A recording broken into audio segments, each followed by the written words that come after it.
बर्दाश्त करेंगे?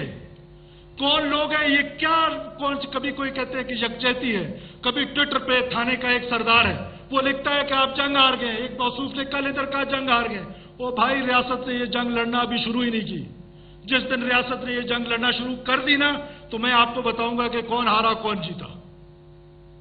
रियासत को अभी भी रियासत सब्र से काम ले रही है, अभी भी हुकूमत सब्र से काम ले रही है, नहीं लेना चाहिए। मेरी जात का मसला नहीं है जनाब स्पीकर, मैं कई बार इस फ्लोर पे बता चुका हूं, लेकिन वो मासूम लोगों का जिनका कत्ल हो रहा है, क्या कॉन्स्टिट्यूशन हमें उनके साथ खड़े होने का कहता है या बशीर ज़ेब के साथ खड़े होने का कहता है? क्या पाकिस्तान का आइन का आर्टिकल 5 क्या कहता है? Unconditional loyalty towards state of Pakistan नहीं कहता। अगर वो मैडम आज बैठी होती तो मैं उसको जवाब देता।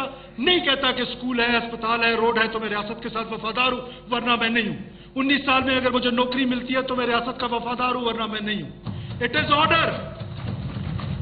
इज ऑर्डर जो इंपॉर्टेंट है रियासत के लिए। और हम बदकिस्मती से, मुझे इंतहाई दुख के साथ कहना पड़ रहा है, पूरे पाकिस्तान को हमने इस मामले में कंफ्यूज कर दिया। Violence in the name of religion is called terrorism everywhere. लेकिन यहां पर जो वायलेंस है उसको हम किस तरह ट्रीट कर रहे हैं? कला ले बुला लें, 100 जरगे बुला लें, मैं आपको अख्तियार देता हूं। 100 जरगे बुला लें, नवाबों को बुला लें, सरदारों को बुला लें, मसला हल होगा। अगर मसला हल होता है जनाब स्पीकर, किसी भी तरीके से यह हल होने के लिए तैयार है, तो हुकूमत में बार बार कह रहा हूं सब कुछ करने को तैयार। पर वो आपको बंदूक लेके मार रहे हो और आप कह रहे हैं जरगा करें।